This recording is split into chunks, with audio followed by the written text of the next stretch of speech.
Ja, ihr Lieben, guten Morgen. Es ist soweit, der 24. Wir haben den letzten Tag, den Weihnachtstag vom Adventskalender.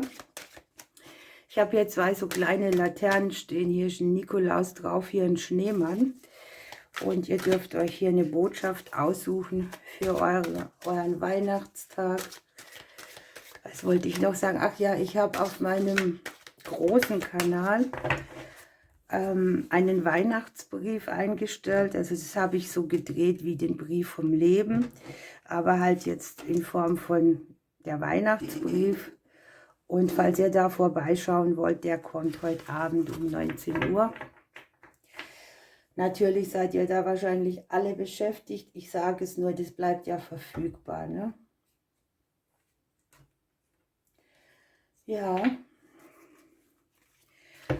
Und wieder geht das Jahr zu Ende, sehr schnell geht das immer alles rum. Und an dieser Stelle bedanke ich mich auch nochmal recht herzlich bei meiner Community, bei allen, die hier täglich positiv sich beteiligen, bei allen Wertschätzungen, die ihr mir entgegenkommen lässt. Es sind manchmal Worte, manchmal sind es Dinge aus meiner Wunschliste, die ihr mir schickt. Manchmal sind es kleinere Spenden, die auf meinem Konto, auf meinem PayPal-Konto eingehen, so heimlich, still und leise. Oder auch natürlich gilt ein besonderer Dank an Yolanda, definitiv. Ich glaube, Yolanda ist schon ein paar Jahre auf meinem Kanal und seit es diesen Super Thanks-Button drückt, ist sie als Einzelkämpferin meistens da gut unterwegs. Und auch in einer Vehemenz, dass es mich manchmal auch staunen lässt. Das ist auch eine technische Sache, ne? Nicht jeder hat die Gegebenheiten, aber ich möchte es trotzdem erwähnen, weil es eben was bedeutet.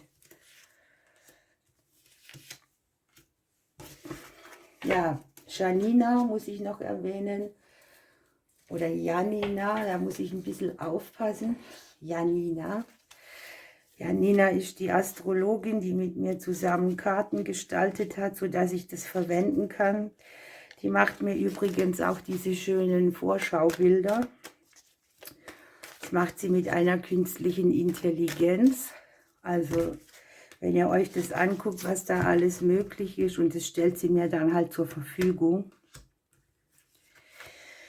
Was sehr selbstlos ist und auch nicht selbstverständlich, weil es kostet ja auch Zeit. Und also Janina ist die ihr ab und zu auch hört bei den astrologischen Dingen, die so anstehen. Also Janina, auch an dich ein dickes, fettes Dankeschön. An alle einfach. Ich kann jetzt nicht jeden einzeln aufzählen. Julia natürlich, der mir die Videos beschriftet unten. Das kostet immer sehr, sehr viel Zeit und Nerven und Geduld, weil man immer raussuchen muss, welche Karten hat man verwendet. Und ja, das machen wir eigentlich ganz gut, aber es ist halt für mich eine Entlastung, wenn ich ja das nicht auch noch machen muss, weil das bringt mich aus dem Flow regelmäßig und das nimmt er mir ab. Dann habe ich dieses Jahr, glaube ich, das 4. Jahr mit Sven hier auf YouTube zusammen. Auch da nochmal ein dickes Danke an deine Adresse, Sven. Ja. Und natürlich an meinen Member-Bereich. Das seid ihr, die kommentieren. Die haben da so ein kleines farbiges Zeichen. Daran erkennt man das. Die mich das ganze Jahr als Freunde einfach unterstützen.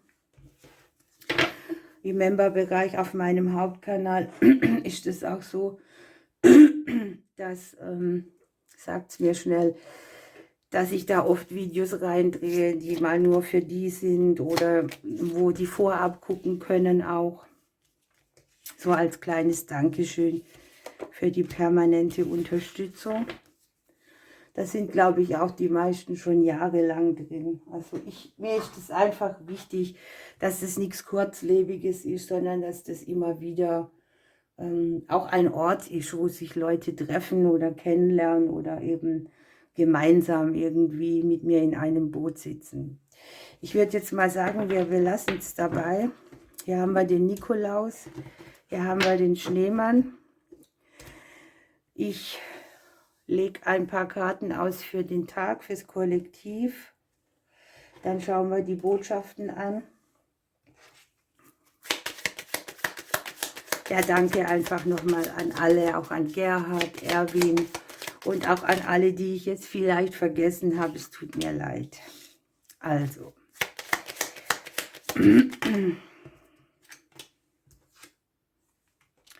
Ja, wir haben so einen Tag, wo wir unsere Rückzüge beenden, wo wir vielleicht auch wieder was ablegen, wo wir im Kleinen bereit sind für die Dinge.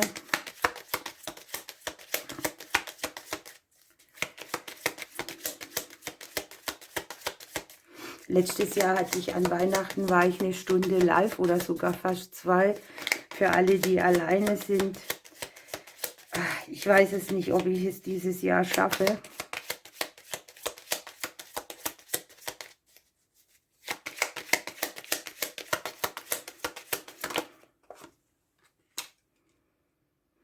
Ja, wir haben hier irgendwie einen herzlichen Tag. Man kann so Herzschmerz und Trennung und nicht verbunden sein gut bewerkstelligen und hinter sich lassen.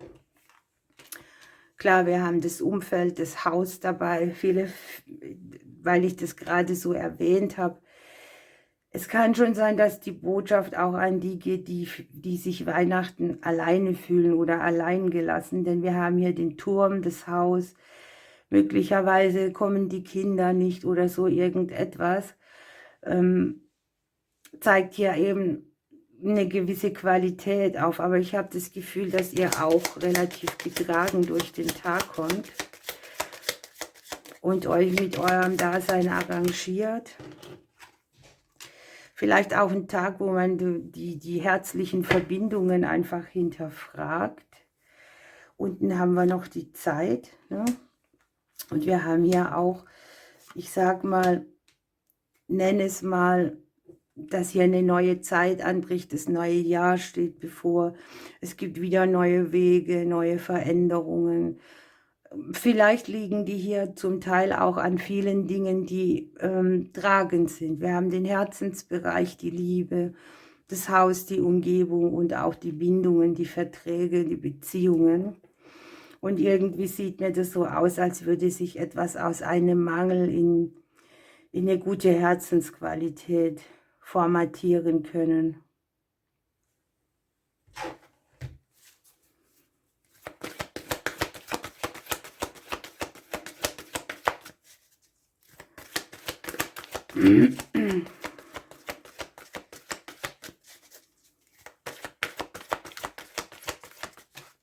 Ja, achtet auf Zeichen. Man kriegt hier Zeichen, die einen führen, die einem Führung aufgeben. Manchmal übersieht man die im Alltag. Ich kenne viele, die erbitten immer wieder ein Zeichen. Dabei wird es gern auch übersehen, wenn dann eins kommt. Es erfordert schon auch ein bisschen achtsam zu sein. Aber achtet einfach auf Zeichen, wird hier gesagt. Und jetzt schauen wir uns noch die persönlichen Weihnachtsbotschaften an.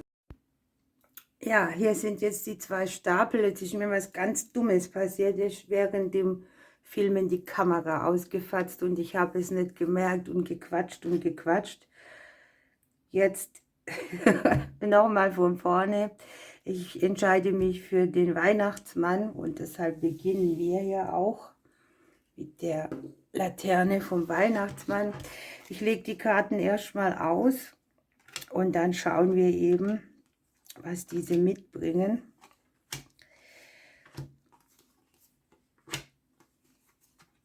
Ja, ich habe hier die Großzügigkeit. Hier geht es um das Geben und Nehmen und um das Empfangen und von Herzen weitergeben. Wir haben die Wunderenergie dabei, die friedliche Kommunikation, die Seelenwünsche, die sich erfüllen, die Herzöffnung, den Engel der Entschlossenheit die Wünsche, das würde hier passen, ne, zu den Seelenwünschen. Und wir haben hier unten noch Wege, die uns in die Klarheit bringen oder Wege aus dem Nebel, geklärtes Weitergehen. Vielleicht auch so ein Überlegen, wo will ich noch hin, was möchte ich mir noch ermöglichen. Auf jeden Fall kommen hier gute Wege mit. Man geht geklärt seinen Weg weiter.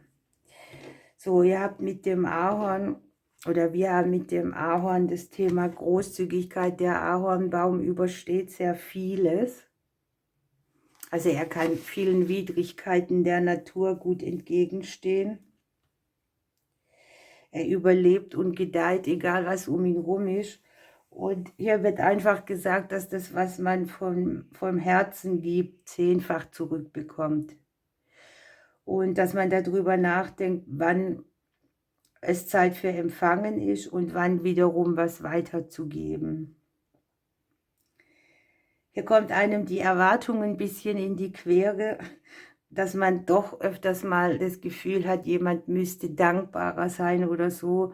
Ich glaube, das ist auch eine Lebensaufgabe, das wegzulassen. Ich kann es manchmal, aber nicht immer. Aber hier wird tatsächlich gesagt, gib ohne darüber nachzudenken, was für dich rausspringt. Dann kriegst du hier auch zurück und die Segnungen werden in dein Leben kommen.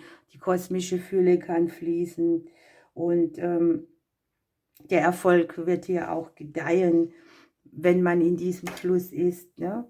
Wir haben das Thema friedliche Kommunikation. Hier geht es darum, dass man sich vom Frieden durchströmen lässt, dass man versucht, auch mit Mimiken und Gestiken und mit allen Wegen, die uns in der Kommunikation zur Verfügung stehen. Manchmal reicht ja auch ein Blick, um zu kommunizieren, ne? Oder ein Augenrollen oder so. Ja, dass wir da einfach drauf gucken, weil das, was du nach raus brüllst, hat ja auch sehr viel mit deinem inneren Frieden zu tun. Andererseits gibt es auch Leute, die treiben es auf die Spitze, ne?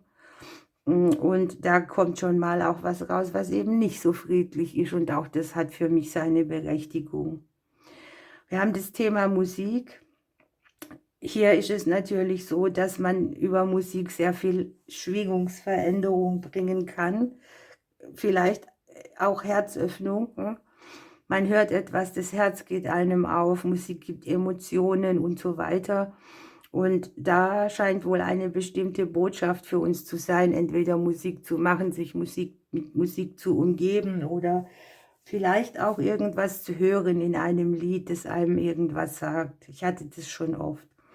Wir haben ja hier die Wünsche und das Erstaunliche ist, dass wir mit dem Eisenkraut auch haben, dass sich hier Seelenwünsche erfüllen. Und dass Visionen, die du mal hattest, hier auf wundersame Art und Weise ins Leben treten. Mit Erzengel Sandalphon haben wir auch so ein bisschen was Ähnliches. Hier geht es um Hingabe und Loslassen und dass genau dieses Konzept eben zum glücklichen Empfangen führt. Und last but not least haben wir hier die Karte des Engels der Entschlossenheit. Und das finde ich sehr schön, denn entscheide dich mit Leichtigkeit und tu das, was ansteht, heißt für mich auch, sich bewusst auf den Weg zu machen und nicht diese Schwere mitzunehmen oder dass einem alles immer schwer vorkommt oder mit Schwere verbunden ist. Und Entschlossenheit heißt für mich natürlich auch, dass ich weitermache, ja? Dass ich meinen Taten ein bestimmtes Ding vorgebe, dass ich einfach von der prinzipiellen Stimmung her entschlossen bin, zu tun, was ansteht, aber das nicht mit Schwere, sondern mit Leichtigkeit. Das habe ich mir viele Jahre gewünscht, dass das Leben nicht so schwer wäre, aber ich habe erst dann kapiert, dass es ja auch so schwer ist, wie ich dem Ganzen Aufmerksamkeit gebe. Aber das hat wirklich sehr lange gedauert bei mir. Also erwartet ein Wunder, Erfüllung von Herzenswünschen, gebt friedvoll weiter, ohne Erwartungen. Das ist so hier die Zusammenfassung. Dann nehmen wir den Nikolaus. Ich sage auch weiterhin Nikolaus und nicht Weihnachtsmann, weil ich das so gewohnt bin und ich das ganz legitim auch finde. Ja, es ist echt sehr genial, denn ihr habt das erhörte Gebet. Das ist schon mal echt ein Segen, aus den vielen Karten einmal das Wunder und auf der anderen Seite das erhörte Gebet auch zu ziehen. Ihr habt die Emotionen mit an Bord. Hier geht es um einen Ausgleich, etwas Emotionales möchte ausgeglichen werden. Den Engel der Dankbarkeit, den Rosenengel. Da haben wir jetzt ein bisschen ein Thema drin, das haben wir im anderen Stapel auch schon gehabt, denn es geht auch hier um alles, was man mit Freude, Liebe und Hingabe tut, ohne etwas zu erwarten, führt eigentlich erst zum wahren Empfangen. Und hier könnt ihr wieder Wachstum in eine Situation bringen, die euch vielleicht sehr belastet hat, wo es schwierig war, ein Lebensthema, eine neue Lebensphase, ein Umbruch irgendwo auch. Und da kommt wirklich ein Umbruch, ihr habt die Befreiung dabei, wo ihr vielleicht auch drum schon gebetet habt, dass euch etwas Schweres weggenommen wird, dass es einfach auch leichter wird, dass ein bestimmtes schwieriges Thema in die Auflösung geht. Und ihr habt auch das Glück dabei, denn der Frosch ist in vielen Kulturen ein Glückssymbol sogar. Und er hat ja so gewisse Transformationsenergie auch dabei. Also es geht einfach um die Entwicklungsstadien, ne? Von so einem Frosch, Eikaulquappefrosch. Und sozusagen in der Übersetzung als Thema Auferstehung, Transformation, Erneuerung. Hier kommt ein großer Erneuerungsprozess, das finde ich sehr passend. Das kann etwas auch sein, was dich emotional sehr beschwert hat, und es kann ein richtiger Befreiungsschlag auch für dich sein, wo du wieder Entzücken hast, mit kindlicher Energie dran gehen kannst, wo du wieder staunst, wie das Leben auch sein kann und wo du einfach erfrischt durchstartest. Hier wird auch gesagt, dass du so eine kleine Wandlung vornehmen kannst, selbst einfach mal Dinge tun, die man sonst nicht tut, oder Wege wählt, die man sonst nicht wählt. Und das Leben möchte dir ja auch sagen, dass Glück im Überfluss vorhanden ist und auf dich wartet. Ja, in manchen Kulturen ist der Frosch auch Medizin, ja. Okay, also es geht ein bisschen, sich zu befreien, auch von Mustern, vorgefertigten Meinungen, auch so wie man denkt, das Leben sollte sich so und so entwickeln. Es gibt immer andere Wege, und eine gewisse Flexibilität wird hier auch von dir erfordert, die Dinge mal anders anzugehen wie sonst. Entzückt, nicht voller Schwere. Hier kriegst du sehr viele Eingebungen über deine Träume. Hier haben wir auch die Emotionen. Also achte vielleicht auch mal stark darauf, was berührt mich, wo bin ich empfänglich, was träume ich. Denn hier kommt sehr viel Führung für dich und deinen Weg. Möglicherweise wirst du hier auch so ein bisschen aufgefordert. Beten heißt ja auch abgeben, ne? Ich gebe etwas in die Hände Gottes und habe so selber dann eine Entlastung. Ihr habt den Engel der Dankbarkeit und ihr werdet einfach aufgefordert, auf die Dinge zu gucken, die ihr schon habt. Die können auch klein sein, denn je mehr du da drauf guckst, wie an kleinen Dingen sich zu erfreuen, macht viel große Freude dann irgendwann. Und feiert es auch. Also diese Wertschätzung dessen, was man hat, ist hier ein Tipp. Ja, das hatte ich schon gesagt. Alles, was man aus Freude und Liebe tut, ohne etwas Bestimmtes zu erwarten, führt zum wahren Empfangen. Das muss man immer ein bisschen üben, weil ich glaube, Erwartung steckt hinter dem, das ist einfach menschlich, das Ego hat eine Erwartung und davon sich ganz frei zu machen, ist wahrscheinlich machbar und dem einen oder anderen gelingt es immer mehr, aber es ist schon auch eine Aufgabe, ne? Also lasst euch hier schön befreien, ihr Lieben, habt einen schönen Weihnachtstag. Guckt euch den Brief vom Leben an, den Weihnachtsbrief auf meinem anderen Kanal. Ich danke euch für alles. Bis bald.